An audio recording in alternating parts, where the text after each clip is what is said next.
ser como criança. E aí nós temos então uma criança, ela sempre que ela pede algo do pai, ela não pede nada fundamentado no seu merecimento.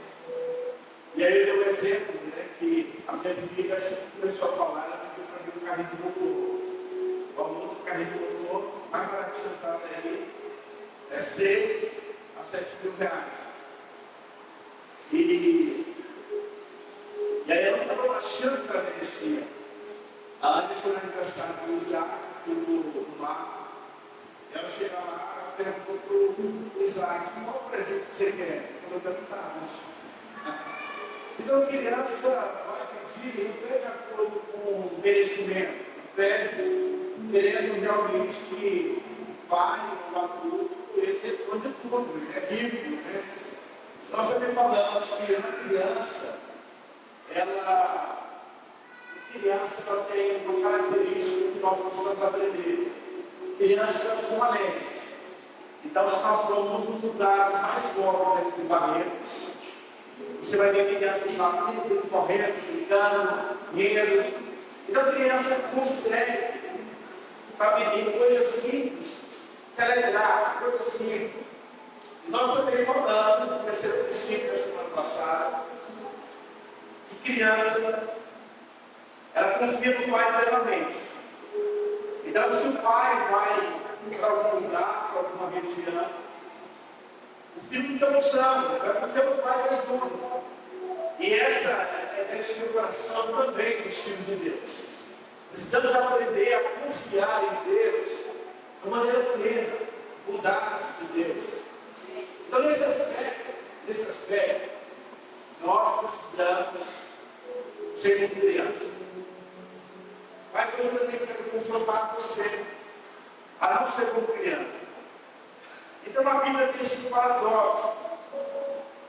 E nós falamos que ser guiado pelo Espírito Santo é algo completamente contra esse mundo. Porque normalmente os homens eles gostam de viver nos extremos. Mas você vai perceber que a Bíblia é um negócio assim diferenciado. Vou te dar um exemplo. É muito difícil você ver um guerreiro, um homem forte, valente, matador, que é romântico.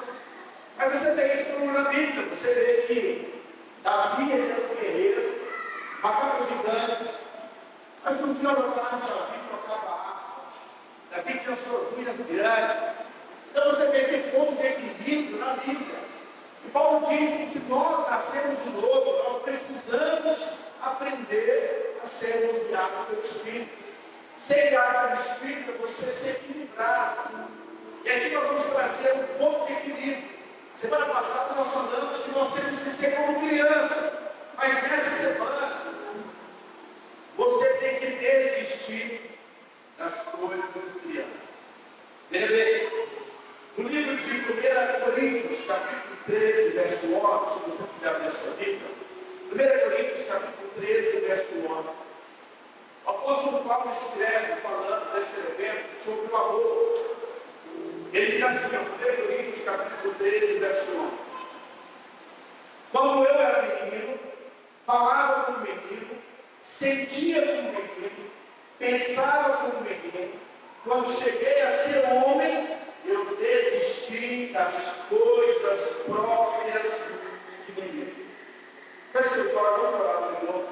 Pai, obrigado pela tua palavra, Senhor, fala conosco. Ó Deus, nós queremos cancelar toda a distração, Senhor, do Espírito que tem interferir a mensagem do Evangelho. Que a tua palavra seja alimento, seja um banquete para os teus filhos. Queremos, ó Pai, receber o combustível, ó Deus, para a nossa semana. Queremos ser abençoados, fortalecidos, edificados, confrontados com a tua palavra. Senhor, muda a nossa história, nos ensina, nos conduz, nos exorta por meio da tua palavra, que é viva, que é poderosa, a palavra que tem o poder de transformar. É o que nós pedimos nessa noite, em nome de Jesus. Amém, amém. Irmãos, é saudável nós entendermos o ciclo das nossas vidas. Época de criança é a época de brincar. algumas leis que proíbem crianças de trabalhar. Criança precisa estudar, criança precisa se alegrar, precisa brincar. Depois que você passa pela fase da criança, dessa fase, você vem para a fase da adolescência. Na fase da adolescência, você vai perceber que os hormônios começaram a se multiplicar. O seu corpo começa a aparecer, tem as curiosidades. É uma fase de muita curiosidade. A adolescência também é uma fase onde, se o pai falhou na formação da identidade, na escola, o adolescente vai ter crise de identidade. A época da identidade da adolescência é a época em que os jovens ficam procurando um referencial. E assim, eles não sabem, não têm maturidade, então assim, eles ficam procurando, sabe, alguém para imitar, são cheios de insegurança. E é por isso que é importante, a Bíblia diz que os pais precisam educar os seus filhos no caminho do Senhor, precisam inculcar a palavra de Deus, de dito, mandar à mesa. Em todo momento o pai precisa inculcar a palavra. Por quê? Porque quando ele chega nessa fase da adolescência, ele vai ter uma identidade formada. Então não vai ter essas crises nas escolas, sobre teologia de gênero e tantas outras coisas. Mas depois dessa fase da adolescência, nós entramos no próximo ciclo, na próxima fase, que é a fase que também é muito importante, do jovem. O apóstolo João diz que o jovem tem força, jovem é ousado, jovem é corajoso, jovem, sabe, se dispõe a fazer algumas coisas. O único problema do jovem é que ele não tem experiência, ele toma muitas decisões precipitadas. Agora é muito ruim a pessoa que chegou no estágio, sabe, de adulto, mas ele age como menino. E aqui Paulo está dizendo, olha, quando eu era menino, eu falava como menino, eu pensava como menino, eu sentia como menino, mas eu desisti das coisas de menino. Paulo então diz que o homem maduro, ele precisa discernir qual que é a fase que ele está vivendo para ir para a próxima fase. Então você vai perceber que tem muitas pessoas que não têm discernimento da fase que ele está vivendo. Já conversei com muitos casais dizendo para eles, olha, você agora casou e você não pode mais ficar andando com homens solteiros. Não é saudável. Agora você precisa conversar, você precisa ter comunhão com homens casados, porque você mudou de fase.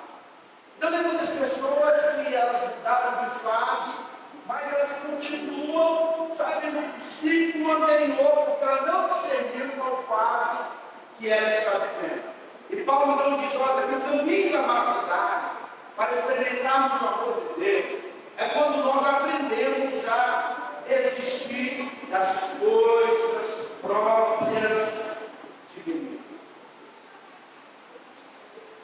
Agora, a grande pergunta é, como que o menino fala? Como que o menino sente? Como que o menino pensa?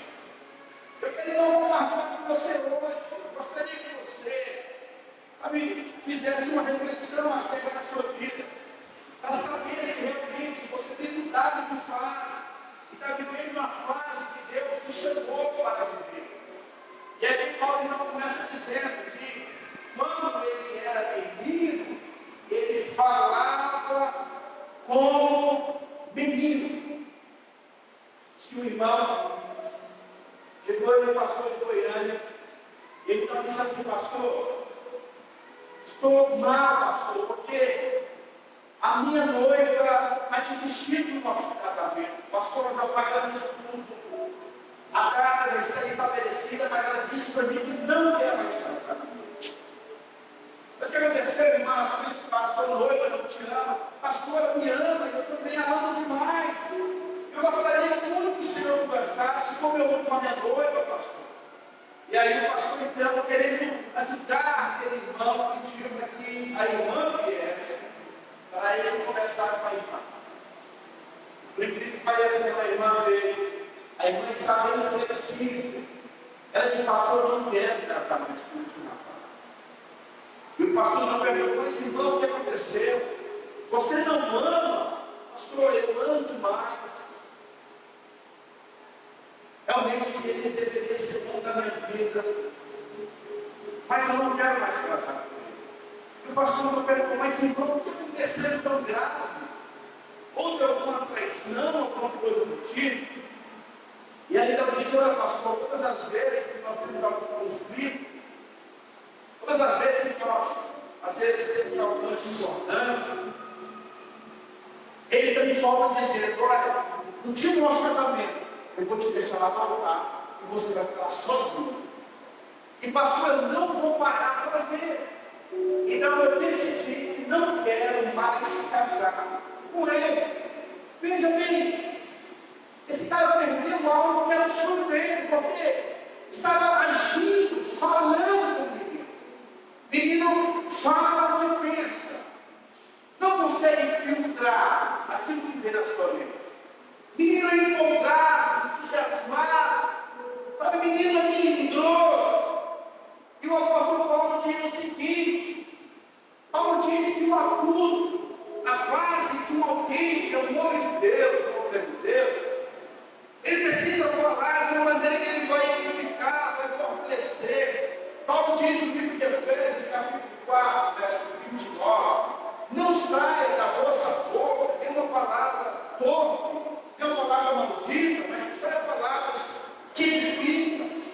Ou seja, menino ouve alguma coisa que primeiramente fala, menino repete, menino não tem convicção, sabe? Então esse menino é movido pelos seus sentimentos, o que vem na cabeça ele libera.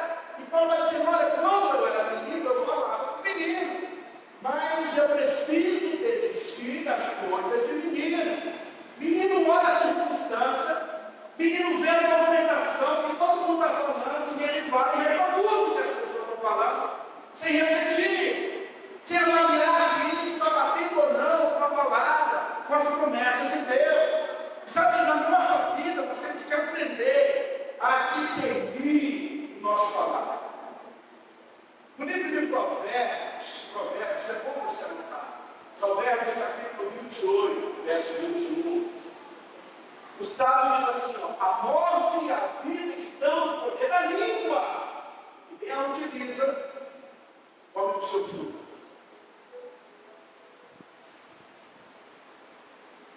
Menino faz guerra, faz confusão, magoa muita gente de forma desnecessária.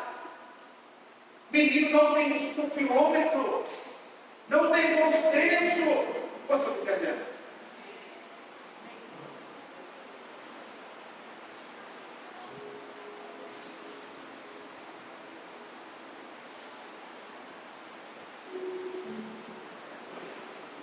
Vai ter um momento na sua vida que você vai ter que frear a sua língua. Sabe, se você não tem algo que vai cooperar, que vai ajudar, que vai fortalecer, então,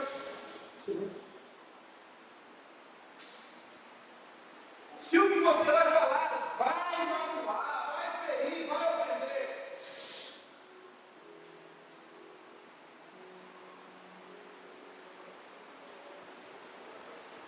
Paulo diz, mas quando eu era menino, eu falava com o menino, mas eu desisti das coisas de menino. Agora eu fui chamado para poder edificar, fortalecer, encorajar. Quando você chega no ambiente, o falar de um alguém que cresceu é um alguém que é um apaciguador, um conciliador, um alguém que muda o ambiente, um alguém que encoraja, que fortalece, que direciona, que ajuda, que estende a mão. Então Paulo diz, olha, quando eu era criança, eu falava como criança. Sabe, tem pessoas que no relacionamento eles não falam algo ruim, o outro vai replicar, ele vai replicando, e de repente o negócio é destruído, por quê? Falar de criança. Alguém que cresceu aprende a suportar a pressão.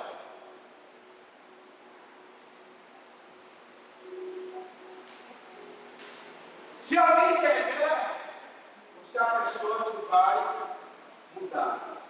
Porque o poder da sua língua tem a morte, tem a vida.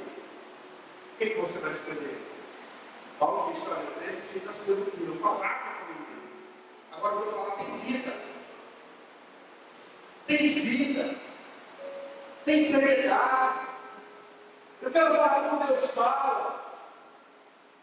Porque eu aprendi que na vida cristã, palavras têm o poder de criar. A nossa vida segue as nossas palavras. Palavras são sementes do reino espiritual. E por isso nós não podemos falar o que nós pensamos. Viu os seus pensamentos e libera palavras de vida. Ainda que isso vai contra o que você está vendo. Mas é justamente isso, nós confiamos no que Deus falou a nosso respeito. Sabe, nós confiamos naquilo que Deus fala. Então, entenda isso. O sentimento de criança não gosta de ser contrariada. Criança que as coisas do jeito delas. Se você tirar aquilo que a criança gosta, ela vai fazer xerife. O sentimento da criança ela é muito imediatista, é tudo para hoje ou agora.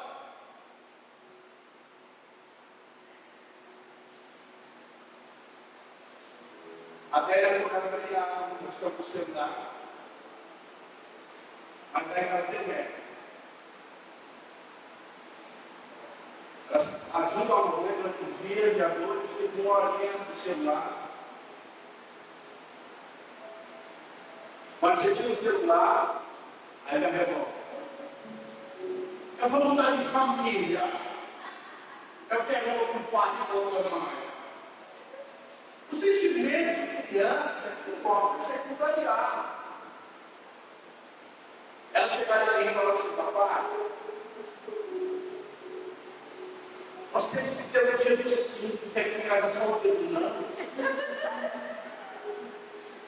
Tem que ter o dia do sim. Tudo que nós pedimos, você tem que falar sim. Sabe, criança quer o dia do sim todos os dias.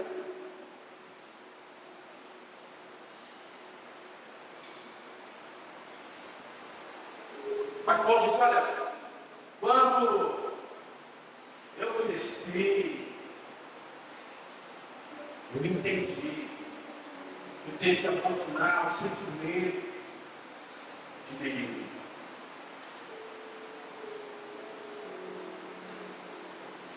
Isso fala de fazer o que nós não queremos.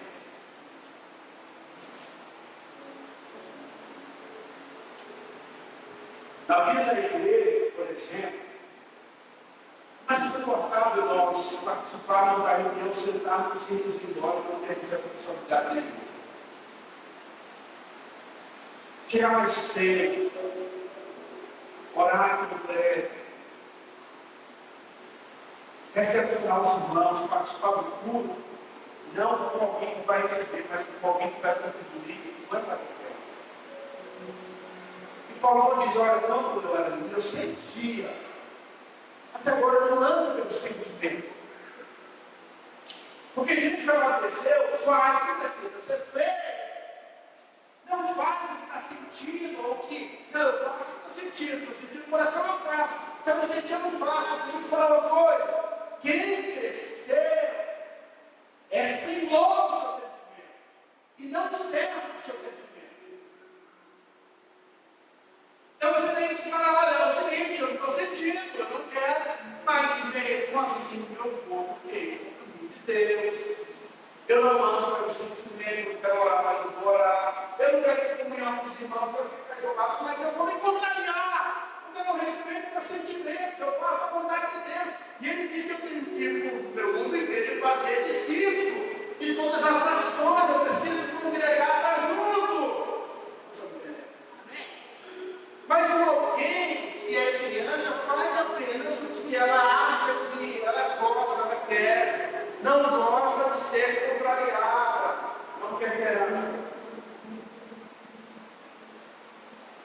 Lá em casa eu ouço as coisas pequenas. Nossa, eu quero uma prisão. Não quer direção. Não quer, sabe, se submeter. Então nós temos que aprender. Agora o seguinte, olha, eu tenho que abandonar. Porque o seguinte, irmão, para uma criança, agir como criança, é suportável. Agora, o arranja uma, como chama,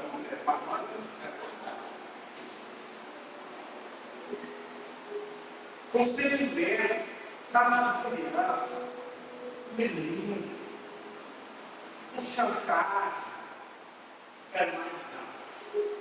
Vai abandonar. Vou jogar o lenço. Jesus falou que aquele que coloca a mão lá, não pode assistir. Por quê? Porque desistiu das coisas de mim. Para o seu irmão, pergunta para ele aí: é meninão ou está crescendo? Já desistiu das coisas infantis?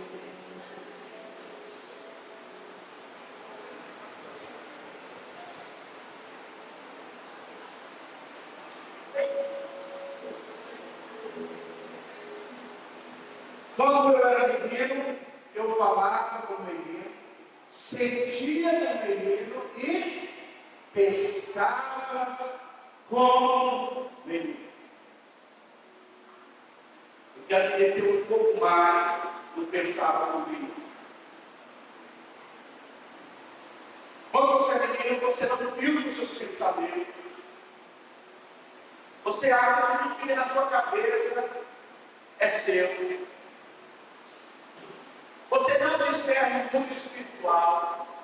E muitas pessoas estão sendo atacadas pelo diabo e elas não percebem o ataque do diabo nas suas vidas. Por quê? Porque elas estão pensando como menino.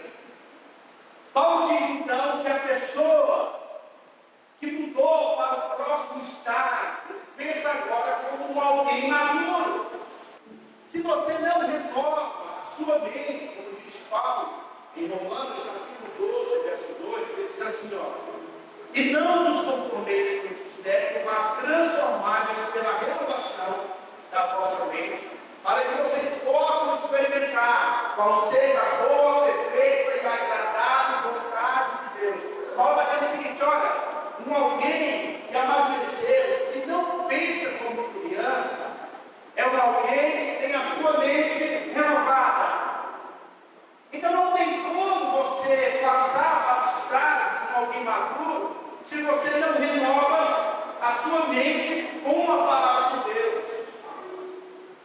Eu quero te falar algo que vai confrontar bastante as suas convicções e seus valores. O seu pensamento natural, ainda que seja bom, ele está em aliança com Satanás. No livro de Mateus, capítulo 16, verso 21, diz assim, desde esse tempo, começou Jesus Cristo a mostrar aos seus discípulos que ele era necessário seguir para Jerusalém e sofrer muitas coisas dos anciões, dos principais sacerdotes, e dos espíritos, ser morto e ressuscitado para sempre. E Pedro, chamando a parte, começou a reprová-lo, dizendo, tem compaixão de ti, Senhor, isso de modo algum te acontecerá. Mas Jesus, voltando-se, disse a Pedro, arreda-te, Satanás, tu és para mim pedra de tropeço, porque não pensa, não cogita das coisas de Deus, sim das coisas do homem. Então, quando Pedro começou a pensar como os homens pensam, Jesus então expulsa Satanás do pensamento de Pedro. Por quê? Porque o pensamento de Pedro era o pensamento natural. Nós estamos entendendo? Então, o seu pensamento, o meu pensamento natural, é um pensamento que está em aliança com Satanás. Satanás. E aí Paulo diz, olha, se os teus pensamentos naturais têm aliança com o diabo, nós então precisamos renovar a nossa mente para podermos desfrutarmos do que é bom, perfeito e agradável. Todos os dias nós estamos em guerra contra o inimigo. E a nossa guerra é no campo da mente. O diabo quer te prender ao teu passado. O diabo quer te rotular para as suas experiências negativas. Ele joga muitas setas, dardos inflamáveis. E a prática do diabo é, ele fala com a sua voz na primeira pessoa, te desencorajando. Eu costumo dizer que todas as vezes que alguém, ou talvez seja desmotivado, vontade de desistir, de não me envolver, eu estou debaixo de uma prática.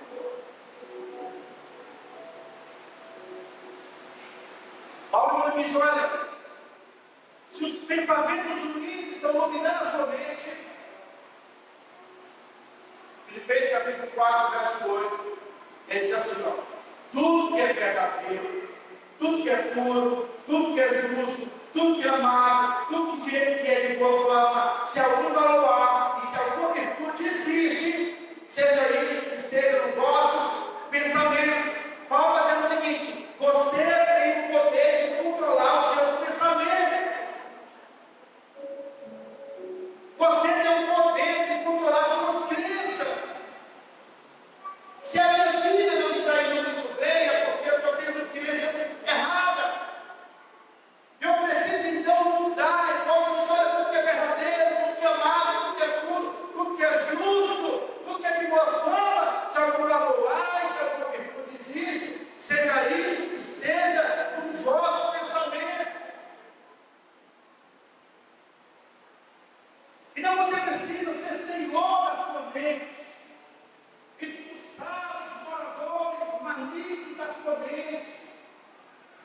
Sabe, o espírito que vem gerando lesão na sua mente. Paulo diz, olha, quando eu era menino, eu pensava como menino.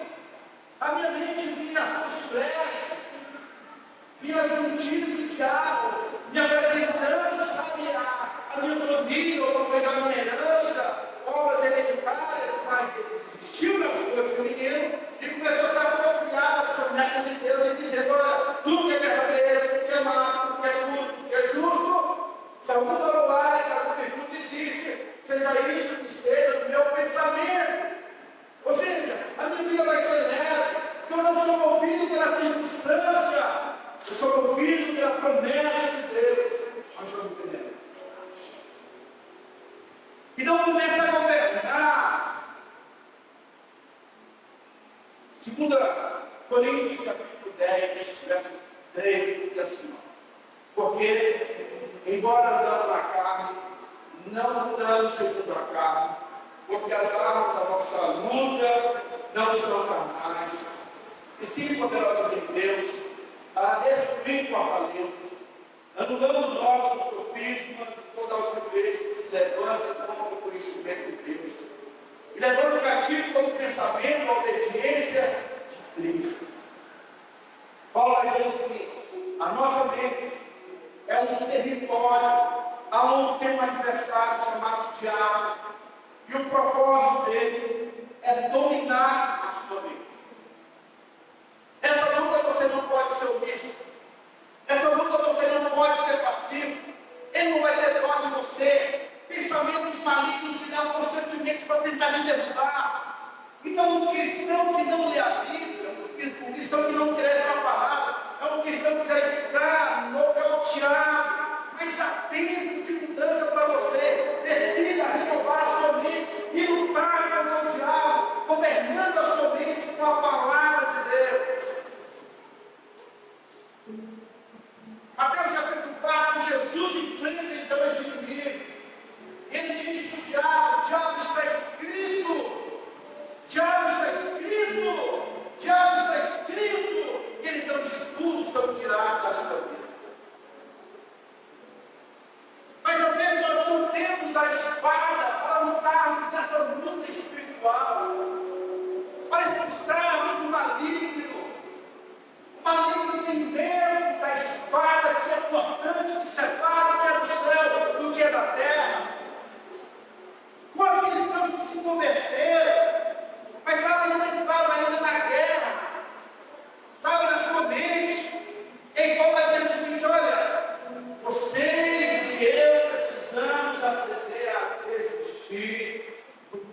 fixar o homem.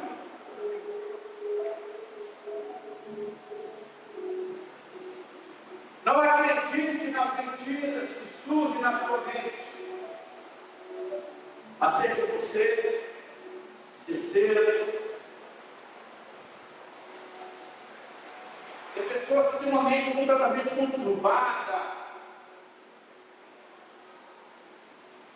Tem gente que é interessada em ficar perto delas.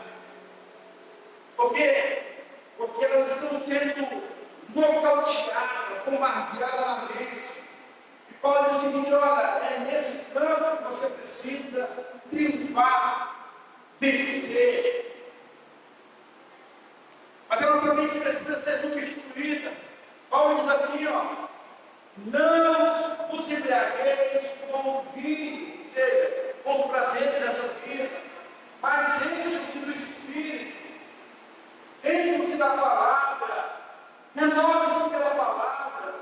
Então, alguém que exige das coisas de menino é alguém que decidiu, sabe, rejeitar o pensamento de criança. Pode ser entendendo?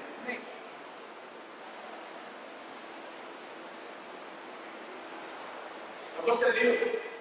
E de um lado a gente, você precisa ser como criança, no aspecto de não merecer e pedir mesmo assim para Deus, no aspecto de sermos felizes constantemente, no aspecto de permanecer, de dependermos completamente do Pai. Mas nesse sentido, Paulo vai dizer: olha, mas existe uma parte negativa dessa visão infantil. Nós temos que aprender a falar como Deus fala, temos que aprender a sentir como Deus sente, e precisamos também pensar como Deus pensa. Nosso alvo é desaprender tudo aquilo que nós aprendemos de uma maneira mundana, errada. Precisamos aprender a maneira de Deus. Mas às vezes nós não temos tido tanto apetite para a palavra de Deus. Hoje, esposa, eu cheguei na Guarda de São Paulo, mas hoje eu fiz a comida em casa. Eu fiz a comida que não era, viu?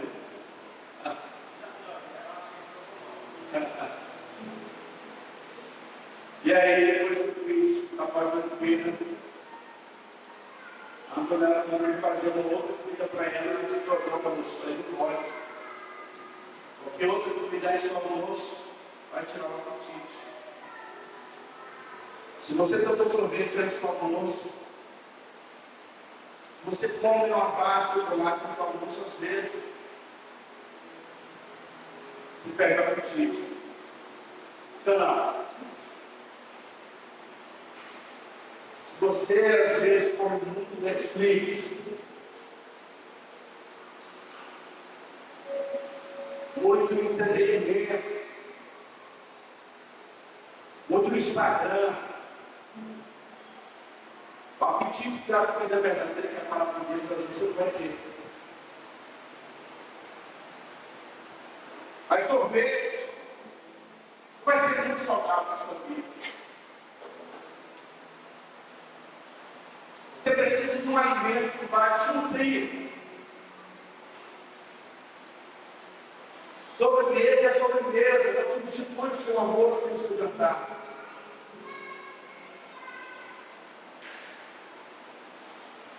E o nosso grande desafio hoje é falar: Deus, eu preciso comer a comida correta. Não substituir a tua palavra, a substância que me muda, que tem poder de confrontar as crenças erradas que têm na minha vida. Eu não quero substituir ela por nada, conceitos humanos, sabe, com desenvolvimento pessoal, treinamento de coach. Isso é tudo muito bom, mas é muito surpresa. Paulo diz: olha, quando eu era menino, eu pensava comigo. Mas a maneira de vencer, a sutileza do diabo é renovando a minha mente. As suas orações devem pedir para Deus sempre 3 coisas. Número 1, todo dia pensa isso. Sabedoria. Quando Salomão pede para o Senhor, ele diz assim: eu quero sabedoria. Deus só pede: olha, você pediu sabedoria. Com a sabedoria eu vou te dar riqueza e honra. Quem recebe sabedoria recebe, sabe, o a mais. A segunda coisa que você precisa pedir todos os dias nas suas orações: peça o favor de Deus. Deus, eu quero favor aqui que eu não mereço. Eu quero desfrutar de tua bondade. Libera favor, sabe, no seu serviço. Libera favor na sua célula. Libera favor na sua saúde, no seu casamento. Ora por isso. A terceira coisa que nós precisamos orar todos os dias é pedir para Deus proteção. Sabe, peça para Deus te guardar o seu casamento, guardar você de enfermidades, de acidentes, porque nós não sabemos qual que é a parte que o maligno está tentando contra a sua vida. Nós precisamos entrar nessa área e dizer: Senhor, nós dependemos completamente do Senhor. Nós sabemos guerrear, nós somos escondidos dos poderes do Altíssimo. Amém ou não? Eu quero então, hoje, orar para você, para que o Senhor possa nos dar essa graça, porque na verdade eu estou te mostrando esse caminho, mas você não vai conseguir, sabe, mudar sozinho. É o Espírito Santo que vai te ajudar a favor de Deus, que vai te conduzir para você mudar o seu falar, mudar o seu sentido, não ser movido pelos seus sentimentos, mas governar em relação aos seus sentimentos. Eu sei, eu também que vai gerar em você o prazer, sabe, de renovar a sua mente, de encher a sua mente com aquilo que é amável, perfeito, puro, justo. Amém? Quando nós enchemos a nossa mente com as promessas de Deus, você provoca os céus a fazer a vontade de Deus na terra. Diz a Bíblia que Deus não fará nada na terra sem antes consultar os seus servos, os profetas. Mas os profetas de Deus sempre têm algo no coração. Sabe qual que é a vontade de Deus. A Bíblia diz que Daniel, por conhecer, sabe a palavra, ele então foi orar, porque ele sabia que o tempo do cativeiro do povo de Israel era 70 anos. Ele disse: olha, já acabou. Eu sei que acabou, então eu vou orar para que Deus possa agora mover. Ele começou a orar e ele provocou os céus. As coisas começaram a acontecer. Jesus disse comigo em Mateus capítulo 18, verso 18, que o que nós ligarmos na terra vai ser ligado nos céus. Mas você precisa estar, sabe, conectado com os céus. Eu acho muito interessante Paulo, no livro de 1 Coríntios, capítulo 7, quando você começa a ler o livro de 1 Coríntios, você vai perceber que Paulo começa a dizer assim: olha, agora diz o Senhor e não eu. Agora digo eu e não o Senhor. Você fala: gente, o que Deus está falando e o que Paulo está falando se tornou muito a palavra de Deus. O cara estava tão, sabe, entrelaçado, tão em conexão com a palavra, que agora a opinião dele é a opinião de Deus. Você não entendeu? E essa é completamente a mentalidade do homem e da mulher de Deus. Eu não sei quanto a você, mas eu quero sair do ciclo infantil. Eu quero sair do pré, sabe, espiritual. Eu quero desfrutar das heranças que Deus tem para você. A Bíblia diz que se você é um filho, mas você é um bebê na fé, você não desfruta da herança do Pai. E Deus está nos chamando nessa noite para nós crescermos, desistirmos das coisas do meninos e desfrutarmos das coisas espirituais. Amém?